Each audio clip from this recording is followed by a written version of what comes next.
I think it eventually would have succumbed to what any of Kanan's familial relationships have in this world, which is just a really fraught, delicate situation, is what you saw.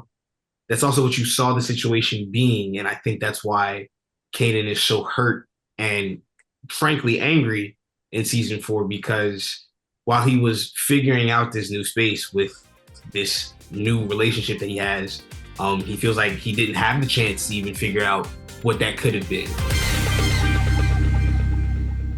All right, so Makai, I'll start with you. So Howard is dead, unfortunately, and Uh-huh. it was not his decision. Had he not been killed off, do you think that his and Kanan's relationship would have developed into something, I guess you could say sweet?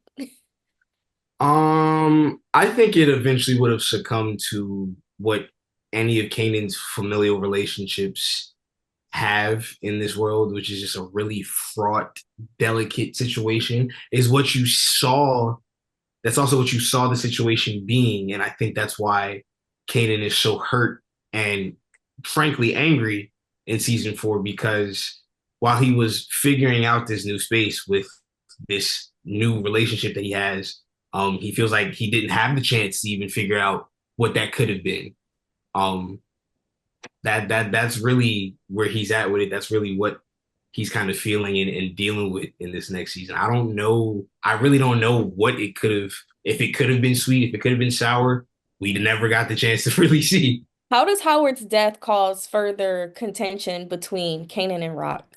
I mean, she killed his father. I mean, I think again, in a space where this young man has been trying to figure out his identity and who he is and the things that influence that, he lost an integral piece that he's kind of been looking for a while.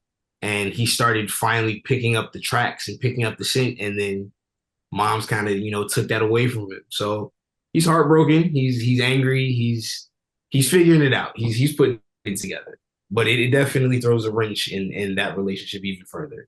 Now I asked Patina this question, and I wanted to get your perspective for your character. So, despite all of Rock's flaws, she definitely is always trying to show that she loves her son. Would you describe her as a good mother? And if so, what would you say are her good mother qualities? Describe her as a mother. I describe her as a parent, as anybody trying their best to raise a child. I think she's able to justify some of her hurt. That's a whole other sort of situation. Everybody has their own things that they need to work through that they're kind of masking as something else in this world or something else for somebody else in this like this character world that we built.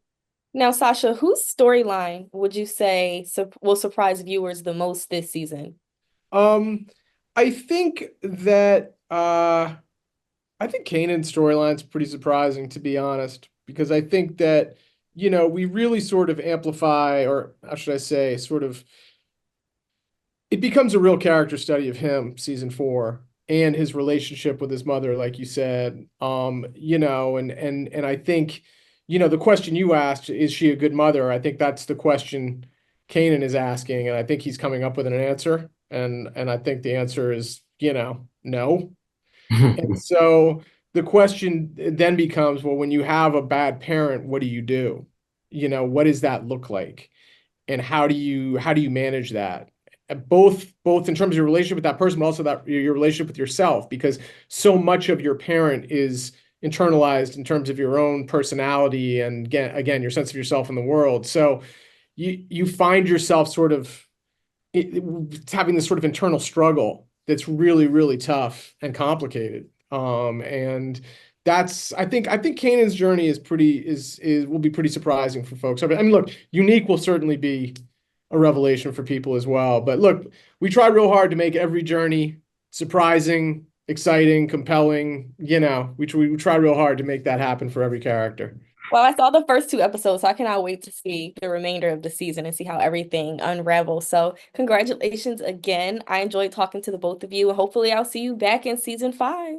So congratulations on season 4 of Raising Kanan. Thank Obviously you. there is some estrangement between Rock and Kanan. Despite her shortcomings, what about her do you think still makes her a good mother? I think that she never stops trying to love him. I think she never stops trying to connect with him. I think what makes her a good mother is that she tells Kanan that she loves him all the time and that she keeps trying. She loves him so much and she keeps trying. And that for me is the big thing, is that like she wants so desperately to be connected to him, so desperately to be connected to him. And that's what makes it beautiful, is that she's going to always fight. She's going to always fight to be in her son's life, no matter how it looks. Like, she's just going to do it. This season, if he needs to be her business partner to be in her, that's how it's going to happen, So that's what I love about it. Now, we last left off with the death of Howard. How do we see the journey of Rock and Kanan come back together if they do? Or do you even think that that's possible after something like that? You know, that's what the season is all about. I think that we get to see, I keep talking about consequences, but it really is, like their actions, both of their actions have had consequences, really big consequences. You know what I mean? And now we get to see what happens. Their relationship it will never be the same. You know, will she finally give up? We'll see. But you can probably bet she's never gonna give up. But yeah, that's what this season is about. I'm excited for people to see it play out. Another season. Now, Howard's gone, but Rock also thinks that Unique is gone. Obviously, we know that that's not, the truth as viewers, but how does his absence impact her psyche in season 4? Well, I think Raquel has done a great thing of, so she's able to like suppress all of these things, right? Things that meaningful things, or things that are emotional, things that like cause her some sort of discomfort. She's able to sort of like put it away. And with the death of Unique, it was awful for her. I mean, she truly did feel something for him, but she, like Raquel, unfortunately, she doesn't sit and think about that, right? Like, she's not thinking about the loss of Unique. That's not the most important thing for her until things start happening and she is confronted with that, because obviously he's alive. We all know he's alive, and it's how he chooses to enter her life again. Will he be the same? Will he not be the same? We all know he won't be the same. And so what is that going to look like for her? They were foes, then they were lovers. Now who knows what that's going to be? And I can't wait for people to see it. Well, I can't wait to see how it plays out either. Rock is always a surprise. She's Yep. always 2 steps ahead. But even with her being 2 steps ahead, there's a lot of moving parts within the family. There's a lot of secrets and side deals. Is her position still secured as the HBIC? Well, yeah, that's the 100%. That one thing you can count on is that your girl is gonna she's gonna fight tooth and nail to stay in her spot. Now, does that happen? I can't tell you right now. You have to watch the show, but she's gonna do everything in her power to keep her position. And this season, it's about expanding that. And now she wants to be the boss, and so we'll see her. Maybe she's successful, maybe she is not. But that's the thing, is will she hold on to the power? Won't she? Well, again, I can't wait to see how it all plays out. Thank you so much for your time and congratulations Yes. again on season 4. Thank you so much. So, congratulations on season 4 of Raising Kanan. Haley, I will start with you now. I feel like Juke houses everybody's secrets. She's like the stable support of the family. But at this point, how do you feel, or why do you feel that she's kind of able to stay out of the family business and focus on her own endeavors? Yeah, I think she's the perfect amount of being involved and like the perfect amount of not, right? So she kind of flies under the radar with most people in the outside world. And I think that that benefits her and it benefits the family business greatly. But she's always there when they need her, when push comes to shove. But you gotta be careful, who you tell all your secrets to. Like don't turn on those people because they'll turn on you. Okay, so Malcolm, so Lou has had his demons, obviously, but he has so much talent.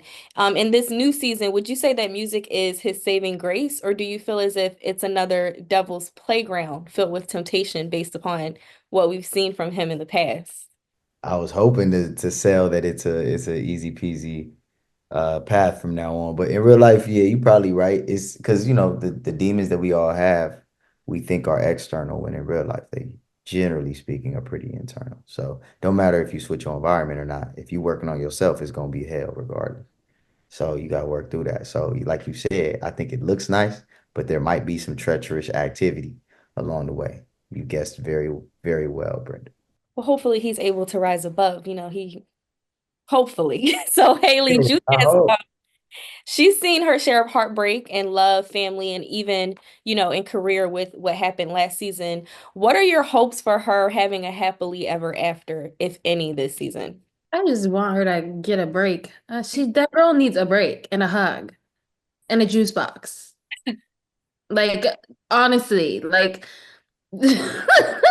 I feel like she's on this hamster wheel of like trying to really do well for herself, and she ends up getting thrown off somewhere in a different country and has to crawl back. And I hope that this season she realizes that she doesn't have to run that wheel if she doesn't want to, Mhm. which could end up,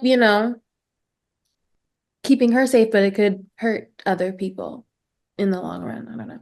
Now, Malcolm, with Lou forging his own path outside of his siblings, how does that affect his impact or his footing in the family? Yeah. Probably the best thing. You know, they were tired of him. He's tired of them. In order to remain family, sometimes you Gotta so, separate. yeah, we can just keep it family, man. Maybe we don't need to work together. It's mostly his fault, and a lot of Rock's fault, but yeah. Now, for the both of you, outside of your own characters' journeys, who would you say really brings it or has the best storyline in season 4? Oh, Jude,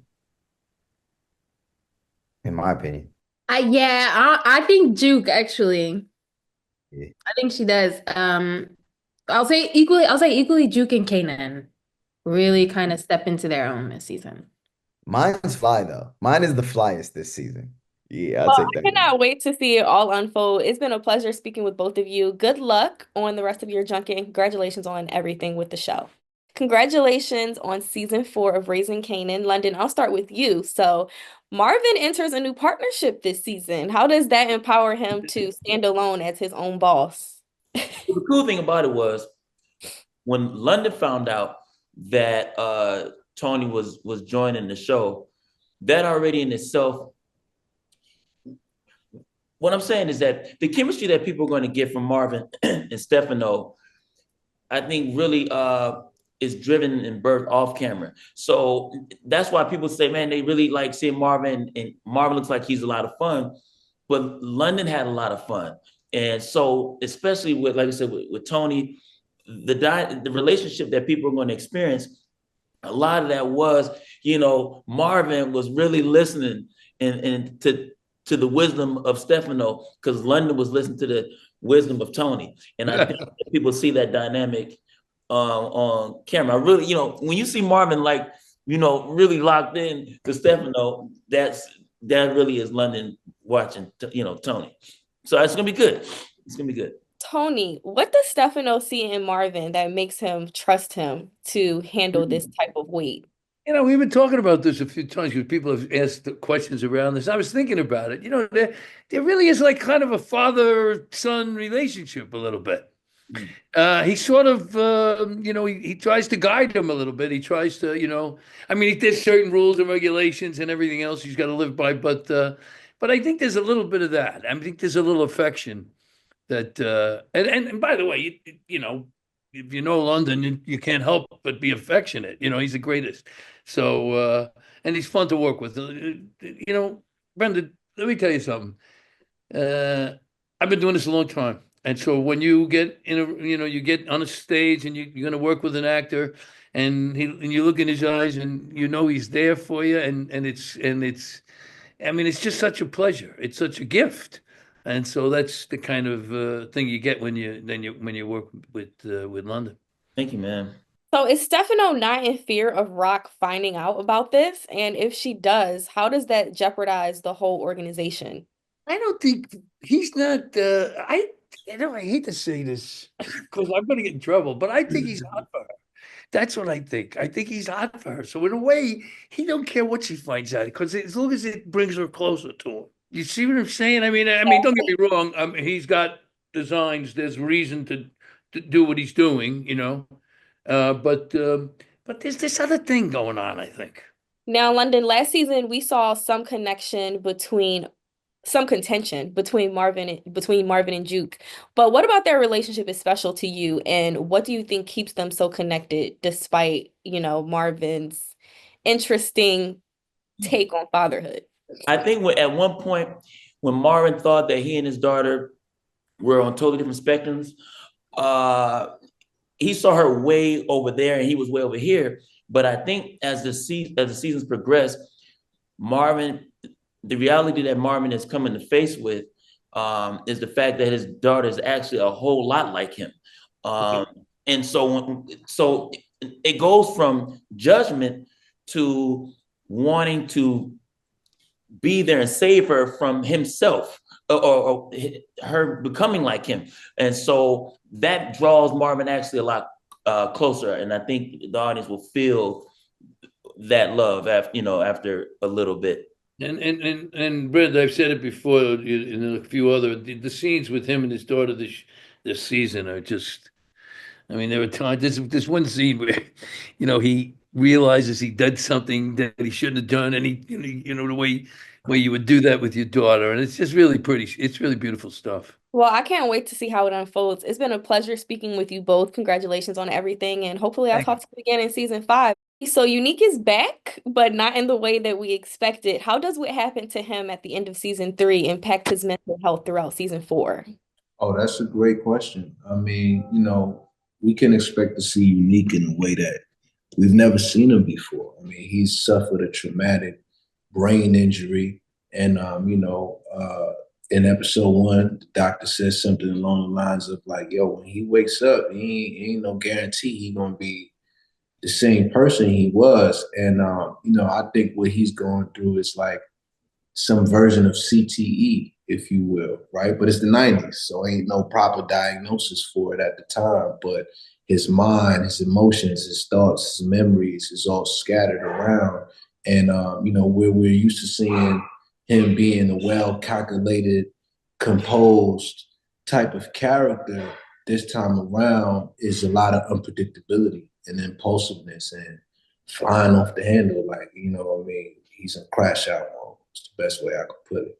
Now he has his own, street cred or street respect. Is that something that he's fighting to get back this season, or is he seeking revenge? Oh, I don't think Unique has to fight for street cred at all. You know what I mean? Like, he is known for what he's known for. I think if there's anything he has to fight for, in addition to the revenge, is the redemption, is to get back to where he was, you know what I'm saying? And to get back into that position of power, if you will. But yeah, as far as street credibility, I think everybody, knows the work he's put in and, what he's about. But essentially, he's a dead man right now. So he's moving as like, there's a ghostly element to it.